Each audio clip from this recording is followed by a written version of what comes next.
사랑하고 존경하는 시청자 여러분, 안녕하십니까?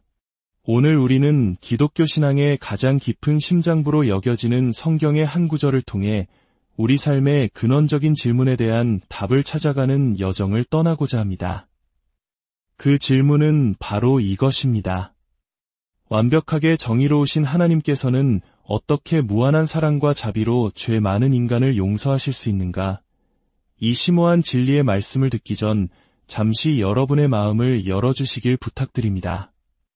만약 오늘 나누는 이야기가 여러분의 마음에 울림을 준다면 이 귀한 은혜가 더 많은 이들에게 닿을 수 있도록 공유해 주십시오. 저희 채널을 구독하시는 것 또한 이 지혜를 나누는 사역에 동참하는 소중한 방법이 됩니다. 이 말씀을 듣는 모든 분들의 삶에 하나님의 깊은 평강이 함께하기를 기도합니다.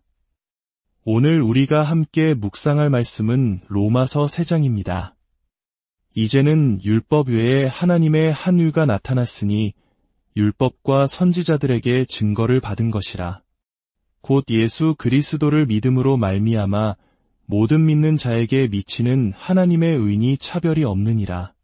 모든 사람이 죄를 범하였음에 하나님의 영광에 이르지 못하더니 그리스도 예수 안에 있는 속량으로 말미암아 하나님의 은혜로 값없이 의롭다 하심을 얻은 자 되었느니라. 예수를 하나님이 그의 피로써 믿음으로 말미암는 화목제물로 세우셨으니 이는 하나님께서 길이 참으시는 중에 전에 지은 죄를 간과하심으로 자기의 의로우심을 나타내려 하심이니 곧 이때에 자기의 의로우심을 나타내사 자기도 의로우시며 또한 예수 믿는 자를 의롭다 하려 하심이라. 그런즉 자랑할 데가 어디냐 있을 수가 없느니라. 무슨 법으로냐 행위로냐 아니라 오직 믿음의 법으로니라. 잠시 기도하겠습니다.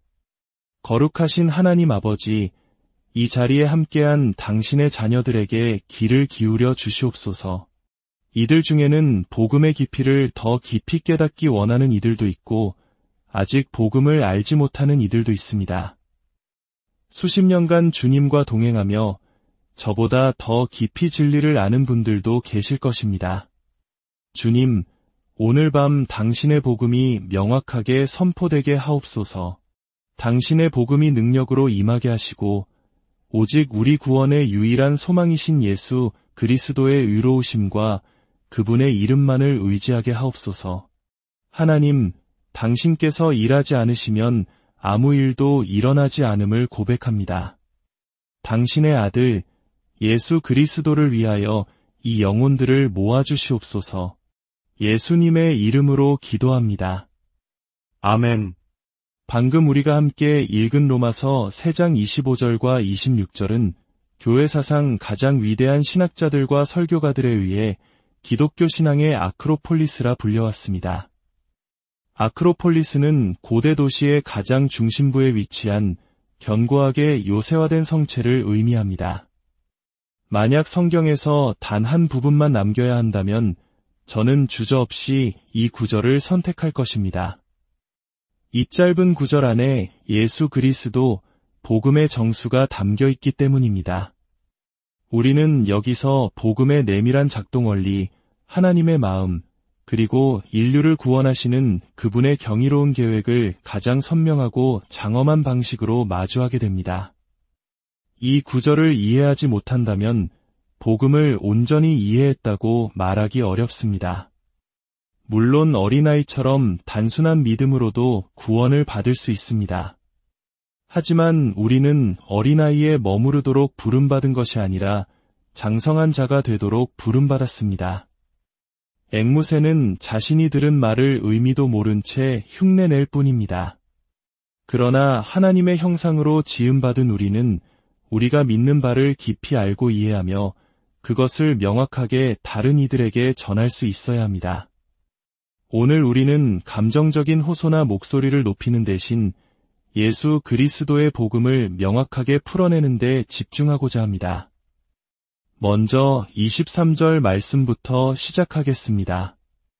모든 사람이 죄를 범하였음에 하나님의 영광에 이르지 못하더니. 이 말씀이 여러분의 마음에 어떤 두려움을 불러일으킵니까? 혹시 이 말씀에 너무 익숙해진 나머지 그 본래의 의미와 무게를 잃어버리지는 않으셨습니까? C.S. 루이스의 소설 새벽 출정호의 항해에는 이런 장면이 나옵니다. 배가 칠흑 같은 어둠 속으로 들어가자 물속에서 끔찍한 비명소리가 들려옵니다. 선원들은 물에 빠진 한 남자를 간신히 끌어올립니다. 그는 공포에 질려 온몸을 떨고 있었습니다. 용감한 선원들이 그에게 무엇이 그토록 두렵냐고 묻자 그는 소리쳤습니다. 당장 이 배를 돌리시오. 어서 도망치시오. 선원들이 왜 그래야 합니까? 우리는 두렵지 않습니다. 라고 대답하자 남자는 절규합니다. 이 어리석은 자들아, 여긴 모든 꿈이 이루어지는 곳이란 말이다. 선원들은 서로를 보며 미소 지었습니다. 꿈이 이루어지는 게 뭐가 문제란 말인가? 라고 생각하는 듯했습니다. 그 순간 남자는 다시 비명을 질렀습니다. 멍청이들, 모든 꿈이, 정말로 모든 꿈이 이루어진다고. 그제야 선원들은 그 말의 진짜 의미를 깨닫고는 공포에 질려 황급히 배를 돌리기 시작했습니다. 그들은 남자의 말을 들었지만 그 의미를 이해하지 못했던 것입니다. 오늘날 우리 사회도 마찬가지입니다. 모든 사람이 죄를 지었다는 말을 듣고도 사람들은 웃고 조롱하며 그것을 대수롭지 않게 여깁니다. 자신이 죄인이라는 사실을 부인하지는 않지만 전혀 개의치 않습니다. 왜 그럴까요? 그들은 자신이 누구에게 죄를 지었는지 모르기 때문입니다. 오늘날 강단에서 하나님의 거룩하심과 그분의 속성에 대한 설교가 얼마나 희미해졌습니까? 예레미야 선지자는 하나님을 아는 것보다 더 높은 지식, 더 탁월한 지혜는 없다고 분명히 말했습니다. 세상의 수많은 지식과 학위를 가진 이들에게 물어보십시오. 신학을 공부하는 수년 동안 하나님 그 자체, 즉 그분의 속성에 대해 배우는데 얼마나 많은 시간을 할애했는지 말입니다. 아마 고작 몇 달에 불과할 것입니다. 오늘날 교회와 세상이 하나님에 대해 무지한 것은 치명적인 일입니다. 왜냐하면 강단에서 하나님이 어떤 분이신지 제대로 선포되지 않기 때문입니다. 온통 현실적인 원칙, 실용주의, 어떻게 하면 더 나은 삶을 살 수 있는지에 대한 이야기뿐입니다. 여러분은 성경의 하나님을 얼마나 알고 계십니까? 이사야 선지자가 우시야 왕이 죽던 해에 보았던 그 하나님을 아십니까? 높이 들린 보좌에 앉으신 주님, 그의 옷자락은 성전에 가득했고 스랍 천사들이 6날개로 얼굴과 발을 가린 채 거룩하다, 거룩하다, 거룩하다, 만군의 주 여호와여, 그의 영광이 온 땅에 충만하도다 라고 외치던 그 광경을 말입니다. 그 소리에 문지방의 터가 요동하고 성전의 연기가 가득하자 이사야는 외쳤습니다.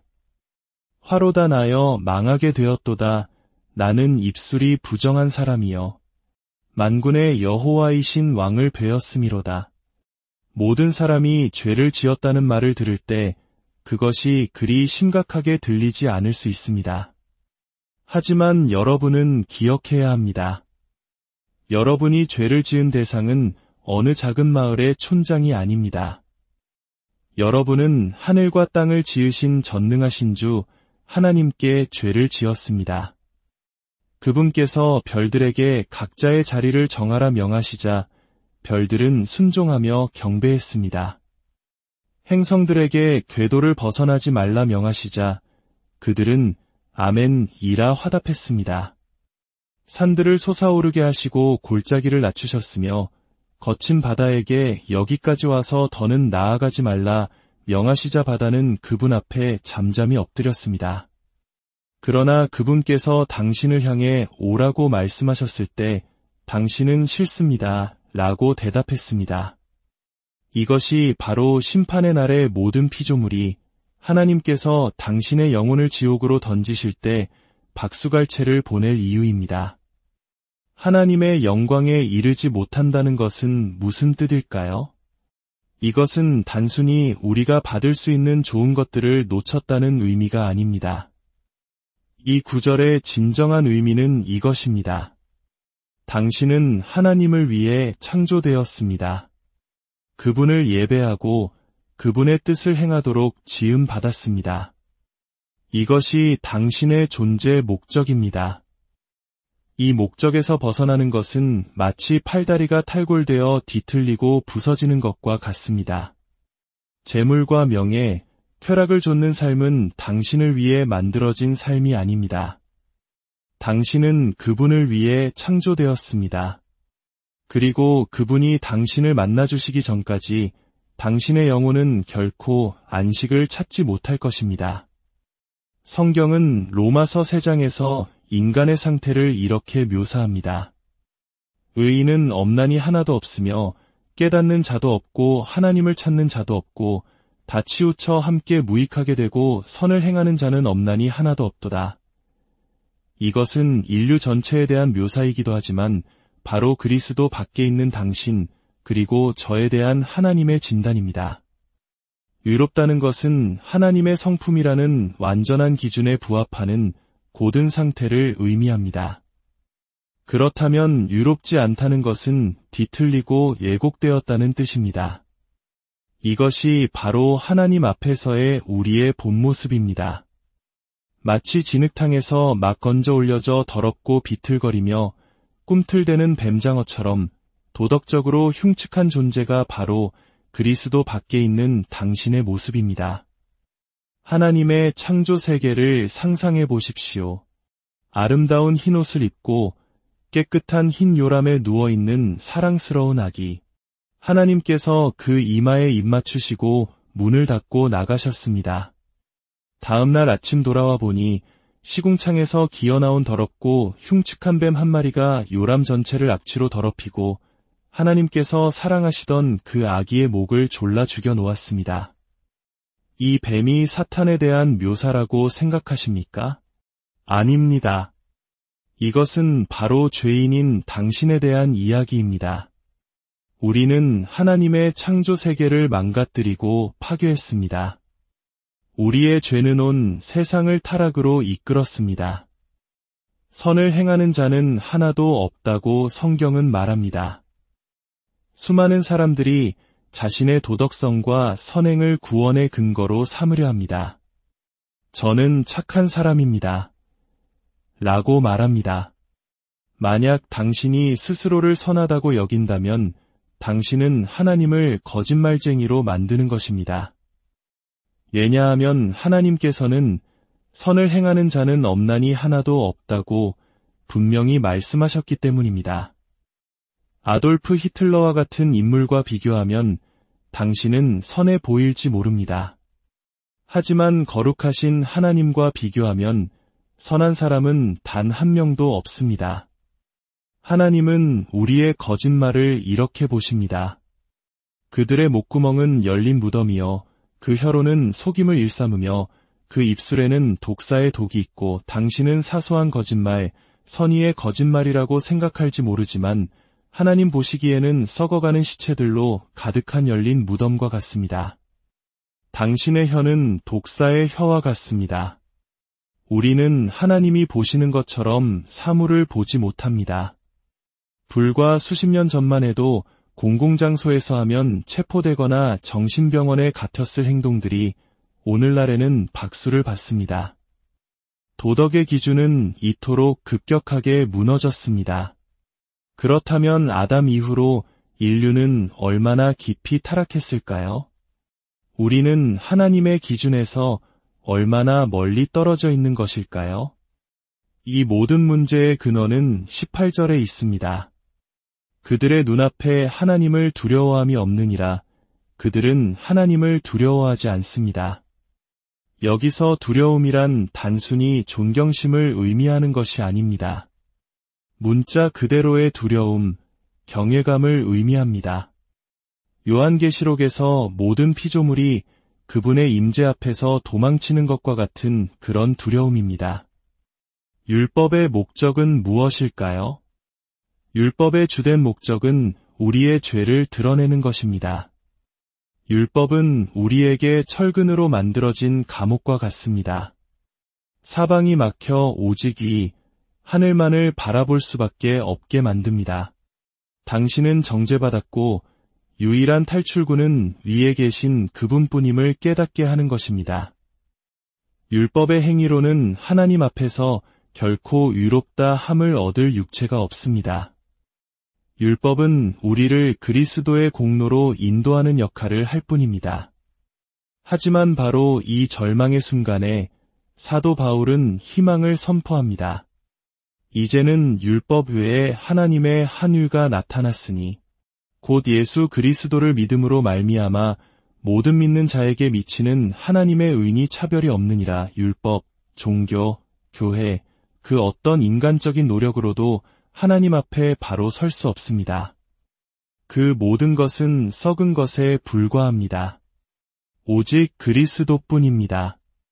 어떤 젊은이가 제게 그리스도만 있으면 충분합니다 라고 말했을 때 저는 이렇게 대답했습니다. 젊은이, 그리스도는 우리가 가진 전부라네. 그분 외에는 우리에게 아무것도 없습니다. 우리는 완전히 파산한 상태입니다. 우리는 구원의 1%도 기여하지 못합니다. 우리가 기여한 것은 오직 우리의 죄뿐입니다. 구원은 전적으로 그리스도의 것입니다. 저는 가난한 나라에서 굶주리는 사람들과 함께 일한 경험이 많습니다. 만약 제가 세상에서 가장 부유한 사람에게 샌드위치 하나를 건넨다면 그는 아마 그것을 땅에 던져버릴 것입니다. 필요가 없기 때문입니다. 하지만 제가 함께 일했던 가난한 이들의 손에 같은 샌드위치를 쥐어준다면 그들은 무릎을 꿇고 제 손에 입을 맞출 것입니다. 당신이 하나님을 원하지 않는 이유는 당신에게 하나님이 필요하다는 사실을 깨닫지 못하기 때문입니다. 모든 사람이 죄를 지어 하나님의 영광에 이르지 못했지만 이제 바울은 희망으로 전환합니다. 그리스도 예수 안에 있는 속량으로 말미암아 하나님의 은혜로 값없이 의롭다 하심을 얻은 자 되었느니라. 값없이, 은혜로. 바울은 이 단어들을 반복하며 강조합니다. 왜냐하면 인간은 끊임없이 자신의 행위와 공로를 내세우려 하기 때문입니다. 내가 노력했어, 내가 얻어냈어 라고 말하고 싶어 합니다. 하지만 의롭게 되는 것, 즉 칭의는 전적인 선물입니다. 칭의란 법정 용어입니다. 죄인이 그리스도를 믿는 순간 그의 과거, 현재, 미래의 모든 죄가 용서받을 뿐만 아니라 그리스도의 완전한 위의 옷을 덧입게 되는 것을 의미합니다. 예수님께서 이 땅에서 사시며 이는 내 사랑하는 아들이여 내 기뻐하는 자라는 음성을 들으셨던 그 완벽한 삶, 그 의가 믿는 자에게 그대로 전가되는 것입니다. 이제 우리는 그리스도 안에서 하나님 앞에 영원히 의로운 자로 서게 됩니다. 이것이 바로 기독교가 세상의 모든 종교와 구별되는 지점입니다. 세상의 종교들은 스스로의 노력과 선행, 즉 자기의를 통해 구원에 이르려 합니다. 그러나 진정한 그리스도인은 이렇게 고백합니다. 저는 죄 중에 잉태되었고 죄 중에 태어났습니다.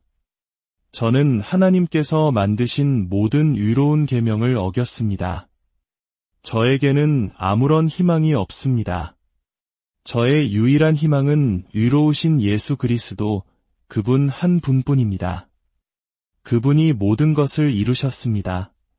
속량이라는 단어는 값을 치르고 사서 자유롭게 한다는 의미입니다. 사형 선고를 받은 죄수, 쇠사슬에 묶인 노예를 생각해 보십시오. 그들을 자유롭게 하려면 누군가 외부에서 값을 지불해야 합니다. 그 죄수나 노예가 스스로 값을 치를 수는 없습니다. 그렇다면 우리를 위한 속량의 값은 무엇이었을까요? 바로 하나님의 아들의 피였습니다. 아버지의 진노 아래 찢기고 상하신 그분의 보혈이었습니다. 이 속량의 값은 누구에게 지불되었을까요? 사탄에게 지불된 것이 아닙니다. 바로 하나님 자신에게 지불되었습니다. 여기가 바로 복음의 핵심입니다. 하나님은 완벽하신 분이며 그분의 모든 속성은 완벽한 조화를 이룹니다. 우리는 종종 하나님께서 정의롭게 심판하시는 대신 자비를 베푸셨다고 말하지만 이것은 신학적으로 문제가 있습니다. 마치 하나님의 자비가 불의한 것처럼 들리기 때문입니다. 그렇지 않습니다. 하나님은 사랑이십니다. 동시에 하나님은 정의로우십니다. 그분은 결코 사랑이 아니신 적이 없으며 또한 결코 정의롭지 않으신 적도 없습니다. 하나님은 악을 미워하십니다. 여러분이 상상할 수 있는 것 이상의 증오로 악을 미워하십니다. 성경은 하나님이 죄를 미워하시고 죄인을 사랑하신다고 말하지 않습니다. 시편 5편은 분명히 말합니다. 주께서는 모든 행악자를 미워하시며 그렇다면 어떻게 사랑의 하나님이 미워하실 수 있을까요? 이렇게 생각해 보십시오. 만약 당신이 유대인들을 사랑하고 갓난아기를 사랑한다면 아우슈비츠의 학살이나 수천만 명의 태아를 살해하는 낙태에 대해 듣고도 아무렇지 않을 수 있습니까? 만약 제가 그런 끔찍한 일에 대해 별로 신경 쓰이지 않는다고 말한다면 당신은 저를 비도덕적인 괴물이라고 생각할 것입니다. 불의에 대해 분노하는 것은 유로운 감정입니다. 하물며 죄로 뒤틀린 우리도 불의에 분노할진대 완전하고 거룩하신 하나님께서 어찌 악을 보고 분노하지 않으실 수 있겠습니까? 그분의 분노는 그분의 거룩함과 유로움의 필연적인 표현입니다. 하나님의 공의는 당신의 멸망을 외치고 있습니다. 동시에 하나님의 자비는 한 손으로 그 진노를 막고 다른 한 손으로는 너무 늦기 전에 구원으로 나아오라고 당신을 부르고 있습니다. 그러나 언젠가 그 자비의 손이 거두어지는 날이 올 것입니다. 그러면 영원토록 남는 것은 전능하신 하나님의 진노뿐일 것입니다. 그렇다면 어떻게 우리가 구원받을 수 있을까요? 어떻게 하나님의 자비와 공의가 화해할 수 있을까요? 성경은 출애굽기 34장에서 이렇게 말합니다. 하나님은 인자와 진실이 많고 인자를 천대까지 베풀며 악과 과실과 죄를 용서하시지만 벌을 결코 면제하지는 아니하신다고 말입니다. 모든 죄를 용서하시지만 죄지은 자는 반드시 벌하신다니 이 얼마나 모순적으로 들립니까? 여기에 해답이 있습니다. 하나님은 인류가 지은 모든 죄를 남김없이 심판하실 것입니다. 모든 죄는 반드시 벌을 받습니다. 두 가지 방식이 있습니다. 하나는 당신이 영원한 지옥에서 당신의 모든 죄값을 치르는 것입니다. 다른 하나는 그리스도를 믿는 자들을 위해 하나님께서 그들의 모든 죄를 십자가에 달리신 당신의 아들에게 지우시고 그를 심판하신 것입니다. 당신이 영원히 받아야 할 그 모든 진노를 아들 예수가 대신 받으신 것입니다. 당신의 죄는 반드시 심판받습니다. 질문은 이것입니다. 당신 스스로 그 죄값을 치르겠습니까? 아니면 당신을 대신하여 심판받으신 그리스도를 의지하겠습니까? 잠언 17장 15절은 말합니다. 악인을 의롭다 하고 의인을 악하다 하는 이 두 사람은 다 여호와께 미움을 받느니라. 악인을 의롭다고 하는 자는 하나님께 가증한 자라고 성경은 말합니다. 그런데 우리는 매주 하나님께서 악인인 우리를 의롭다고 하셨다고 찬양합니다. 어떻게 된 일입니까? 하나님께서 스스로 가증히 여기시는 일을 어떻게 하실 수 있단 말입니까? 이것이 바로 로마서 3장이 던지는 질문입니다. 이런 예를 들어보겠습니다. 당신이 집에 돌아왔는데 어떤 살인자가 당신의 모든 가족을 살해하고 막내 동생의 목을 조르고 있습니다. 당신은 그를 붙잡아 경찰에 넘겼습니다. 온 동네 사람들이 재판정에 모였습니다. 증거는 명백합니다. 그런데 재판관이 이렇게 판결합니다. 나는 자비가 풍성한 사람이므로 이 살인자를 용서하고 풀어주노라. 당신은 뭐라고 말하겠습니까? 오, 이 얼마나 아름다운 자비인가? 라고 하겠습니까? 아닙니다. 당신은 그 재판관이 살인자보다 더 부패했다고 분노할 것입니다. 그렇다면 하나님께서는 어떻게 당신과 나를 용서하시면서도 여전히 위로우실 수 있을까요? 그분이 만약 아무런 대가 없이 우리를 용서하신다면 그분은 더 이상 정의로운 하나님이 아니십니다. 해답은 십자가에 있습니다. 하나님께서는 당신의 죄를 그냥 땅에 던져 짓밟거나 바다에 던져버리지 않으셨습니다. 하나님은 당신의 모든 죄를 당신의 아들 예수에게 지우시고 그분을 당신의 진노 아래 짓밟으셨습니다. 당신의 죄를 아들에게 지우시고 그분을 당신의 거룩한 증오의 바다에 던져 넣으셨습니다. 아들 예수는 당신이 받아야 할 모든 형벌을 남김없이 받으시고 마침내 다 이루었다고 외치셨습니다. 예수님께서 제자들과 함께 배를 타고 가실 때 큰 폭풍이 일었습니다. 예수님은 배에서 주무시고 계셨습니다. 이 모습은 불순종한 선지자 요나를 떠올리게 합니다. 아마 제자들은 이분이 정말 불순종한 선지자인가? 우리는 요나처럼 죽게 되는 것인가? 라고 생각했을지 모릅니다. 그러나 예수님은 일어나셔서 폭풍을 향해 잠잠하라고 명하셨고 폭풍은 그분의 손짓 한 번에 잠잠해졌습니다. 하지만 그분은 손짓 한 번으로 하나님의 진노를 잠재우실 수는 없었습니다. 그분은 십자가 위에서 하나님 아버지의 진노라는 거친 바다에 친히 몸을 던지셨고 그 진노에 삼켜지셨습니다. 이제 로마서 25절로 돌아가 봅시다. 이 예수를 하나님이 그의 피로써 믿음으로 말미암는 화목제물로 세우셨으니 화목제물이란 하나님의 공의를 만족시키고 진노를 거두게 하는 희생제물입니다. 하나님께서는 왜 당신의 아들을 온 세상이 보도록 공개적으로 십자가에 매다셨을까요? 그것은 바로 하나님의 의로우심을 증명하기 위함이었습니다. 생각해 보십시오. 아담과 하와가 범죄했을 때 하나님의 완전한 공의는 그 자리에서 그들을 즉시 심판하는 것이었습니다. 그러나 하나님께서는 그들에게 구원의 약속을 주셨습니다. 사탄은 분명 하나님을 고발했을 것입니다. 하나님이여, 당신의 공의는 어디에 있습니까? 저들은 죽어야 마땅합니다. 노아의 홍수 때도 마찬가지입니다.